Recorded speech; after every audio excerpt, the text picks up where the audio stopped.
another wonderful special guest with us today, Phuong Kubacki, who is an actress extraordinaire. If you haven't seen her work already, go Google her right now. It's fine to Google while you're listening to this. That's why you're listening to this. Go look up her stuff. We're delighted to have her on today. Hi, Phuong. How are you doing? I'm doing great. Thanks for having me, ladies. Not at all. Where are you based right now? Yeah, I'm actually currently in Chicago right now, and it is pretty hot. I kind of bounce all over the place. Like I have a little bit of a nomadic lifestyle, but right now for the week, I'm in Chicago in a hotel, and the humidity is high, and it is hot here as well. But they say that being in a sauna can be one of the healthiest things for you because you're like sweating things out. So I'm just pretending that this is a similar sauna situation that we're just sweating out impurities and stuff. So Phuong, what's your favorite failure? oh my gosh, my favorite failure has to have been so when I was in school, I actually was like deathly afraid of public speaking. I was I would call in sick for my speech classes. Like I had like perfect attendance, but when we would have to do speeches, I just like wouldn't show up. Because I just was really shy, and when I would get up to do speeches, I just like my voice would shake, I would black out, I wouldn't know what to say. And so it took me a really long time to work up overcoming that fear. So I think that failure kind of motivated me to try and get better each day, eventually getting better at public speaking and then acting. But it was something that I've had to overcome, just even as a child. So that would have been my biggest failure, pushing me on the opposite side of the spectrum to what I'm doing today, which is crazy to hear. Do you get nervous doing just interviews like this? I feel more comfortable now, but I think, a long time ago, I would have been really, really nervous. Like I feel okay today. Sometimes, like when I did press for the Bike Riders, the recent movie that I was in, I was a little bit nervous because there was about there was like 10 interviewers like lined up, like boom, boom, boom, boom. So I was like, oh, okay. Like, and there was like a lot going on, a lot of media, a lot of photography. So that was overwhelming. I think just the experience. But interviewing in general, I feel okay now. But it's something that I don't think I would have felt the same way a long time ago. That's good. Joining us on the lawn today is the wonderful, eminent. You know him as Jay Kahmiraz, but you may also know him as Mr. Fabulous because he is just fabulous.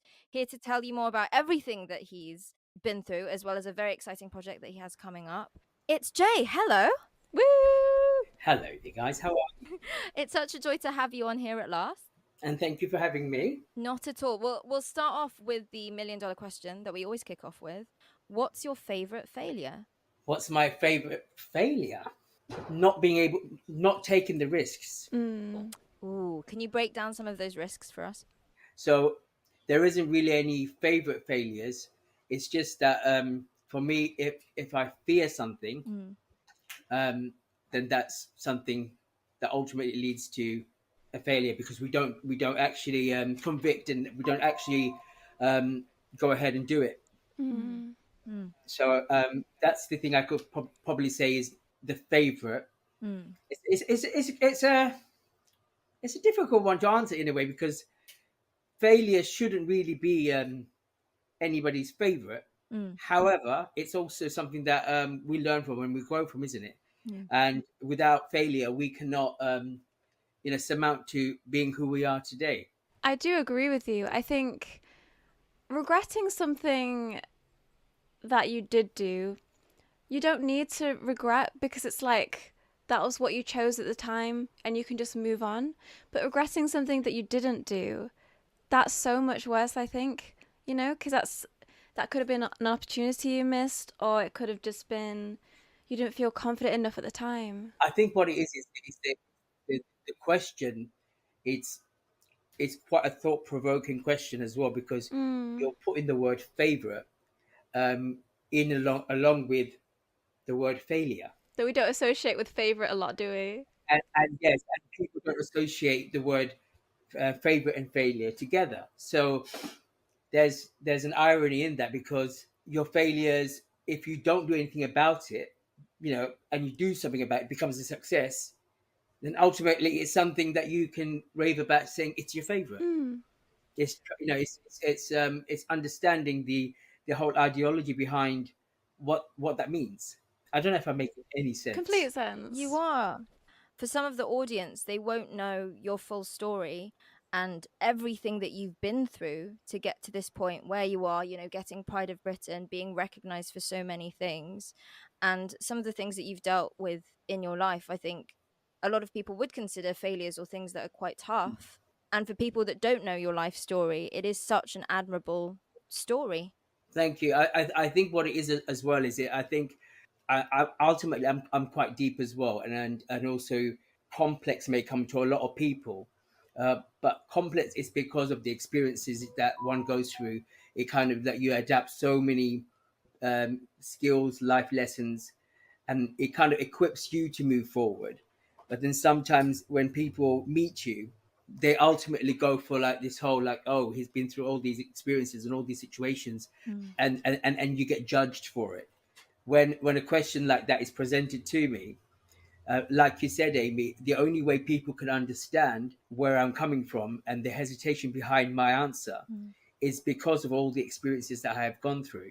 I still find it hard to equate the word favorite with success. It's one or the other. However, there is a beauty, and there's an amalgamation between the two that maybe I'm yet to learn, and maybe I'm see, no matter how much you achieve in life, no matter how far you go in life, there's always something that you want to learn, or you want to achieve. So I'm quite open in saying that maybe I haven't got to that stage yet where I can call a failure success, because I am too dedicated to making everything a success. And what you'll hear is my interview with Cannons, and Maddie hasn't heard any of this, so you are hearing her reactions. Going in blind. You're hearing Yeah. Maddie's reactions for the very first time, and we'll pause in segments and we might go back in segments, and it's our lovely little way of having them on the show, even though they can't literally be here with us for an hour. How different or how much harder is it creating an album whilst you're whilst you're busy with something else? It's difficult. I mean, it's not like, oh my god, we're never gonna do this, but it's different. And it's different like when bands, I think, write their first album, they've been working on those songs maybe like their whole life. They have like these riffs and ideas that they've been compiling for years and years and years, and they're able to execute that. And then as the band matures a little bit, you have deadlines that you have to meet and expectations. So it's challenging, but I don't think we'd ever put out anything that we didn't have our heart and soul into. What are each of your favourite failures? My favorite failure? Yeah. In the music? In general, whatever you like. I got fired right before the pandemic, so maybe that's interesting. I don't know. It's a tough question. I would say my favorite failure. It's just going to be a bigger one because I moved out to Los Angeles from Florida, and I had a really rough. How many years? Maybe it was like 3 years before I met the guys, and like Los Angeles is really expensive. So I thought that like I was gonna have to move back home and like or go back to school and like find a different career and stuff because I just couldn't afford it, and I totally felt like a failure in Los Angeles for a while before things started working out with Cannons. Me. What's your favorite failure? What's you? I don't know. I don't necessarily like the word failure. I think if you're gonna look at something like that, it's definitely a learning experience, and I think there's something you can grow from what you didn't like.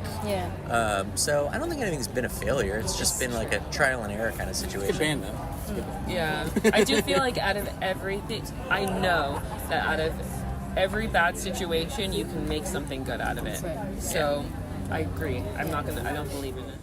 And now joining us on the lawn is a guest that we recorded all the way back when we managed to catch them performing this summer, the wonderful AlienBlaze. Please feel free to pause the podcast to go look her up, to check her out. She is genuinely one of my favorite people that I think I have ever interviewed. She has just such a wonderful energy to her. So without further ado, let's catch up with AlienBlaze. This is actually from Korea. Is it? Yes. Tell me about the brand. Tell me about. It's a Korean brand. Okay. It's by Scoot Apparel. Okay. I don't know if you know the designer Me Love Me a Lot. No. But it's her brand. So Nice. yeah, absolutely love it. Like I'm the biggest fan of her clothing. So How long have you kind of followed the brand? a long time.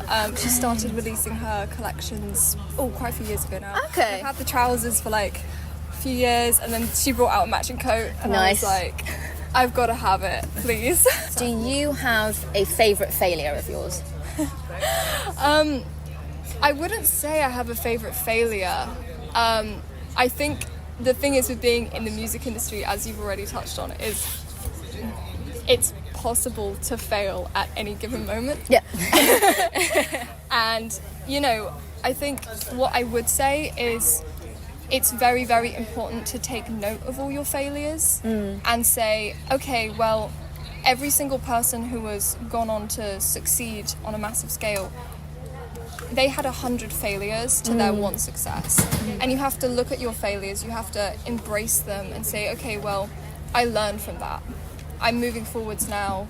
And, you know, I look back on you know, throughout the music industry and my career in music, and, you know, there are loads of things I've done that I think I could have done that so much better.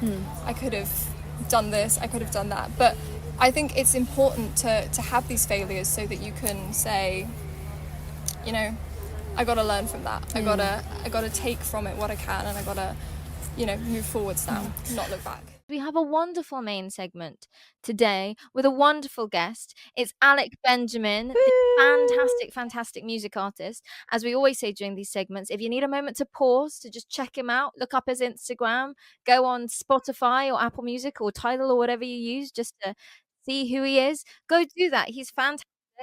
Yeah. How do you feel your songwriting and your storytelling process has evolved over time then?